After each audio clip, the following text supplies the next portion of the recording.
Bien, antes de ir al tema de la pseudoepigrafía, micrófono abierto. Espero que hayan notado preguntas, comentarios.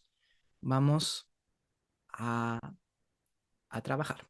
Les escucho. Aportes. Recuerden lo que el dicho rabínico, ¿no? El vergonzoso no aprende. Entonces no se sienta que no sabe, o no, pregunte o complementeme o corríjame. Es válido que usted pueda tener una posición diferente a su profesor. Es súper válido. Pastor Ismael, Adelante, hermano Antonio. mire, me quedó una duda sobre el gnosticismo. No Ujú. quiero que me quede ahí porque eh, dice que el gnosticismo ya se instauró o ya fue en el siglo segundo. Entonces me quedo dando vuelta porque cuando a lo mejor no, bueno, no viene quizá en la clase, porque cuando estudiamos las cartas juaninas, eh, escribimos que igual al escribir las cartas de Juan, dejan claro la divinidad de Cristo Ujú. atacando un gnosticismo. Entonces, ¿cuándo comienza el gnosticismo más o menos? O sea, ¿en qué fecha se instaura ya el gnosticismo? Sí, muchas gracias. Muy buena pregunta, muy buena pregunta. El gnosticismo en realidad no nace en la iglesia cristiana. Bueno, es un movimiento filosófico y religioso que nace en la religión de los misterios. Cuando hablo de la religión de los misterios, estoy hablando de la religión que mezcló los dioses griegos con los romanos y con los locales en el mundo del Imperio Romano, especialmente en las ciudades griegas de la península de Acaya y del Asia Menor y también del norte de África. Entonces, en ese sentido, el movimiento gnóstico fue un movimiento que amaba el conocimiento y el saber. Ellos creían, cierto, en el Dreumaturgo, que era el dios que había creado todo, y en ese sentido era un dios constructor al estilo de los masones, ¿no? Algunos piensan de que los masones son los herederos de este gnosticismo. Y, y sí, puede ser que sí, porque ellos toman el santo de los masones o el libro favorito del Nuevo Testamento de los masones, el Evangelio de Juan. Entonces, en ese sentido, creen en un Dios constructor, en un gran arquitecto, pero también creen en un Dios oscuro que le hace el balance, la contraposición. Bien, este movimiento filosófico era un movimiento que ya estaba en la, en el tiempo de la iglesia primitiva. Recuerden, cuando hablo de iglesia primitiva, de Jesús hasta el año 100, hasta Juan. Entonces, ya estaba en el movimiento, estaba en el tiempo de la iglesia primitiva, pero no tenía tanta fuerza, dado que Augusto, el primer emperador que gobernó del año 27 al año 14 después de Cristo, y Tiberio, ¿cierto? El general que él escogió como su sucesor, ellos abominaban las prácticas de magia. Ellos abominaban lo oculto, la metafísica. Incluso arqueológicamente hablando, tenemos decenas de inscripciones puestas en las grandes ciudades donde se prohibía la magia, ¿no? Algunos historiadores se preguntan por qué a Augusto o Octaviano, ¿no? Como era su nombre, su primer nombre antes de ser llamado el Sebastos en griego, el ungido. A Augusto, que Sebasto es latín, él piensan de que él agarró fobia a las artes mágicas por el tema de Cleopatra, ¿no? Él venció a Cleopatra y a Marco Antonio en el año 31 a.C., en la guerra de Anton. Y él, cuando vence a Cleopatra, él dice, esta mujer, y esto lo cuentan los historiadores romanos, ¿no? Él dice, esta mujer es una bruja, es una arpía, es la madre de todo el ocultismo, porque enamoró a nuestros dos grandes generales como César y Marco Antonio y los usó como marionetas para poder conquistar al mundo. Entonces, desde ahí se cree y los historiadores piensan de que Augusto aborreció el tema de la magia.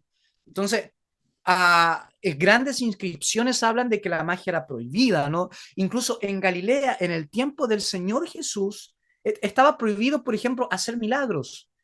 Y por eso que los grandes arqueólogos cristianos dicen que el Señor Jesús, sabiendo que estaba prohibido por el imperio de hacer milagros, igual lo hacía, porque para él era más importante el sanar a una persona y mostrarle el amor de Dios que cumplir la ley y salvar su propio cuello, ¿no? Su propia cabeza. Es un fenómeno importante, ¿no? Y algunos pensarán y me dicen, ¿por qué estudia arqueología? ¿Por qué cuando sé esto me doy cuenta de que el amor de Jesús va más allá? Porque él sabía, ¿no? Estaba en las grandes ciudades en inscripción, prohibido hacer magia, prohibido la taumaturgia, que era la sanidad de las personas. Y Jesús igual lo hacía, ¿no? Entonces, en ese sentido, el gnosticismo en ese tiempo estaba muy, pero muy silencioso, no tenía fuerza por el tema de Augusto y el tema de Tiberio. No obstante, después cuando se vino al poder, muchas décadas después, cierto Domiciano, que fue el segundo hijo de Vespasiano, el primero fue Tito, Domiciano que gobernó del 81 al 96, él se autoproclamó Dios en el mundo. Y para hacer eso, y a Suetonio nos cuenta de esto, el historiador romano, para hacer de esto, tú tenías que tener, no sé, tener una personalidad increíble, porque tú no te podías hacer Dios en el imperio, en Roma. Tú podías hacer que la gente en el imperio, a través de las ciudades romanas, te adoraran, pero proclamarte Dios en la misma ciudad romana era, eran impensable. Bueno, Domiciano lo hizo. Y al hacer eso, hizo de que todas las religiones de los misterios creciera, pero y el movimiento se elevara. Eso hizo de que cuando los cristianos llegaban a predicar a las ciudades griegas, estos que habían estado en las religiones de los misterios y que habían pertenecido al movimiento filosófico del gnosticismo, se convirtieran en cristianos porque veían que en Jesús estaba la expresión más grande del conocimiento. Recuerden que incluso uno de los primeros padres de la iglesia, ¿no? Um, como bueno, se me escapó el nombre ahora, pero uno de los primeros hace el paralelo del logos Dios griego con cierto, con Juan, con el Evangelio de Juan. Entonces ven a Jesús como Justino mártir. Justino habla de que Jesús es el Dios logos del griego, ¿no? Entonces, en ese sentido, eh, ven a Jesús como la expresión del conocimiento y los que estaban en ese movimiento gnóstico se vuelven cristianos y empiezan a tomar la fe cristiana porque para ellos Jesús es la máxima expresión del logos o del que trae todo el conocimiento al ser humano. Y eso ya lo vemos en los tiempos de Juan. Y obviamente expresados y masificados en el siglo segundo.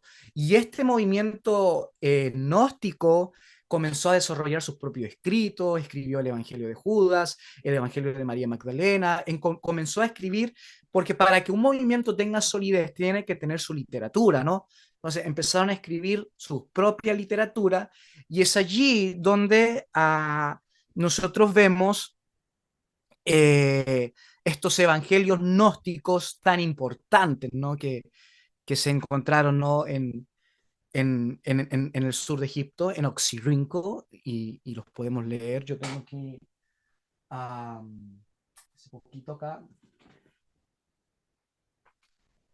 tengo, por ejemplo, este libro que se los recomiendo de Editorial Trota, de los textos gnósticos, ¿no? De los tratados filosóficos y cosmológicos de la iglesia en el siglo segundo.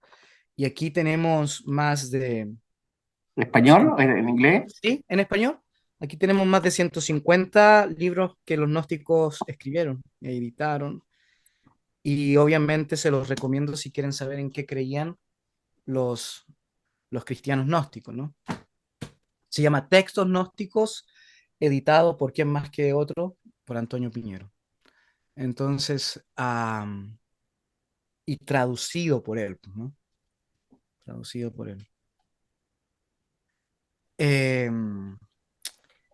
Bien, no sé si contesté su pregunta, me fui tal vez muy en la profunda. Sí, sí, Pastor, es que sabe que eso justamente eh, que nos coloca en una fecha o en otra para poder entender la fecha o el contexto de Segunda de Pedro, porque justamente cuando él rechaza o ataca a los falsos maestros, hay una controversia importante, porque ahí no se sabe si, no aclara justamente si habla de judaizantes o habla de gnósticos. Y por ahí lo leí Ujú. en nuestro libro que estamos leyendo, que ese es justamente algo que nos podría cambiar la fecha, si realmente ataca a los gnósticos a través de los falsos, que dice que son falsos maestros, pues no aclara qué tipo de doctrina habían. Entonces, por eso, cuando usted tocó el tema de que el gnosticismo era el segundo siglo, eso también nos puede cambiar la fecha más o menos de la autoría o del tiempo que se escribió la carta de segunda de Pedro. Excelente, excelente, hermano Antonio. Si es Pero en la ella, década de los 60, es los judaizantes, ¿no? Si es Sí. en el siglo segundo, ya son los gnósticos. No. Muy bien. Muchas gracias, doctor. Sí, Sí. me quedó claro, claro. pero el texto dice con claridad porque ataca herejías del siglo segundo y eso hace, pero no detalla qué herejía es, po, Ujú. que, Exacto. Powell se nota que tiene una demarcación por el siglo segundo, pero como les digo, trato de ser muy respetuoso con ustedes, porque todavía lamentablemente tenemos ese vicio o ese prejuicio de creer que si yo creo que un libro del Nuevo Testamento fue escrito en el siglo segundo, estoy siendo un teólogo liberal y por lo tanto me perdí en las tinieblas. pero ahí esa es la conclusión en que llegan Ah, la mayoría, profesor, de que es pseudoepígrafo, que ajá. no fue escrito. Es que esa es la conclusión principal de casi todos de los tres textos que leímos. Sí, Llegan a la misma conclusión. y me No fue encanta la escrito por... libertad, me encanta la libertad con lo que dice, pero hace 20 años atrás cuando yo fui al seminario, si yo decía eso, era un hereje, ¿no? Sí, Pedro ya había muerto hace rato. Sí. Bien, a Mauricio, que tiene su manito también hace rato y ahí. Sí, bien cortito. Ujú. No es tan profundo como en la pregunta anterior, que me resultó bastante interesante. Es si respecto a Pedro y Judas, como personas en sí, ellos tuvieron encuentros personales, porque vemos que Pedro comienza su ministerio, ¿cierto? Una vez que Jesús resucita y todo, y Judas es después, porque él se convierte después, ¿verdad? Entonces, para que haya esta similitud de escrito, que fue lo último que se habló en la clase, ellos tuvieron una especie de encuentro apostólico, por decirlo así, en algún concilio o en algunos viajes, como para asociar un poco esta similitud, además del escrito similar. Eso, principalmente. Sí, no, muy buena pregunta. Nos vamos a ir a a los cánones entonces al marco del Pedro histórico y del Judas histórico. Recuerden que cuando uno lee autores, uno tiene que leer eh, la historicidad del autor, pero también su literatura. Entonces, ahí es cuando uno dice, por ejemplo, yo les enseño porque quiero que mis estudiantes sepan, ¿no? Cuando uno dice el Jesús histórico, ¿cuál es el Jesús histórico? El que vivió en el tiempo y en el espacio, el judío, puede ser, ¿cierto?, datado por más de 5 autores no cristianos. Entonces, ese es el Jesús histórico. El Jesús teológico es el que muestran los evangelios. Entonces, el Pedro teológico es el que habla, ¿cierto?, sus cartas, pero el Pedro histórico es el personaje que nosotros vemos en los evangelios y que también está datado y documentado por algunos escritos romanos, que algunos los ponen como el primer papa, ¿no? Sea verdad o sea mentira, ese hecho histórico, que yo creo que es mentira, pero bueno. Eh, el, Ese es el Pedro histórico. Entonces, Mauricio nos trae a colación el tema de la suposición. Vamos a suponer, vamos a hacer teología de la suposición. Nos vamos a meter al cuadro histórico y vamos a ver y vamos a decir, ya, Pedro, el discípulo, escribe segunda de Pedro. tuvo, no sé, una metamorfosis y se pasó a ser parte del movimiento apocalíptico judío y es Pedro quien lo escribió. Y Judas, que algunos piensan que fue uno de los discípulos, ¿cierto? Porque recuerden que habían dos Judas en los 12, algunos piensan que es ese Judas, o algunos piensan que es Judas el hermano del Señor, e independientemente si hayan sido los dos, me imagino que tuvieron un encuentro con Pedro en el concilio de Jerusalén. Tuvieron que haber estado ahí, independientemente si fue Judas el apóstol o Judas el hermano del Señor Jesús, tuvieron que haber estado allí porque dice, ¿no?, que Santiago ya había estado en el concilio de Jerusalén y Santiago fue el hermano, ¿cierto?, del Señor Jesús. O en los diferentes encuentros, ¿no?, que se tuvieron en el movimiento judío en Jerusalén antes de su destrucción. Entonces, hipotéticamente hablando, yo pienso que sí. Bien, hermano James. Ya, pastor. Estaba como pensando o sea, por ejemplo, en este círculo somos libres de hablar si fue Pedro o no fue el autor. Pero como un consejo práctico, ¿cómo, por ejemplo, yo voy a predicar de segundo Pedro y yo voy a hacer referencia al autor? Y para hacer como, para no hacer daño a alguien que tal vez está recién empezando, voy a usar el nombre de Pedro, que Pedro escribió tal cosa. ¿Está bien eso? O sea, ¿cómo llevamos este conocimiento que va a afectar nuestra exégesis y nuestro mensaje si tomamos la postura, por ejemplo, que Pedro no fue el autor? Excelente pregunta. De manera sana, de no hacer daño a la iglesia, a la gente que, o sea, realmente tú tomas esta idea de que Pedro no fue el autor y es una explosión. O sea, tú derrumbas muchas cosas en la mente de alguien. eh, Eso. Sí, yo creo que usted tiene la respuesta. Déjanos la respuesta. ¿Qué haría usted? Eh, es difícil porque uno para cuidar, yo usaría el nombre de Pedro, Ujú. pero a la vez, claro, si voy al contexto histórico, y yo creo que, por ejemplo, que aún no tomo una postura por si acaso, estoy ahí entre medio, pero claro, si yo pienso que es del segundo siglo, cambia mi exégesis, Ujú. cambia el mensaje, cambia el sentido, así que no sé qué, pero en el corazón yo inclinaría a decir, usar el nombre de Pedro como autor, para no hacer daño. Pero no sé si estoy bien o no. Bueno, eso si estamos bien o no, yo creo que nuestros hijos, las generaciones posteriores nos van a dar su propia lectura, pero yo concuerdo con usted y me encanta su corazón pastoral, hermano James. Sí, si ustedes saben que yo tengo aquí una hermana que estudia conmigo acá y ella me dice, porque en la iglesia aquí ellos no me dicen pastor, me dicen Ismael, porque aquí el sistema americano es totalmente distinto. Entonces me dicen, Ismael, tú eres una persona totalmente diferente cuando enseñas, eres totalmente distinto. Y, y le digo, ¿pero por qué? No, porque me dice, tú nunca usas esas palabras raras con nosotros cuando predicas, o esas palabras raras cuando conversas. Y yo le digo, pero obvio, porque en un área, en un espacio académico, es para poder trabajar desde lo académico. En un aspecto pastoral y misionero, tenemos que trabajar en el aspecto misionero. Entonces, sí, yo cuidaría el corazón de las personas, especialmente, y aquí tenemos una psicóloga entre nosotros, porque el fenómeno del fundamentalismo es un fenómeno primario en la conversión. La gente tiene que tener el control y manejarlo todo y que le calce, pero todo así, cuadradito, en su acercamiento con Jesús, porque está pisando las arenas de la fe, y las arenas de la fe son movedizas.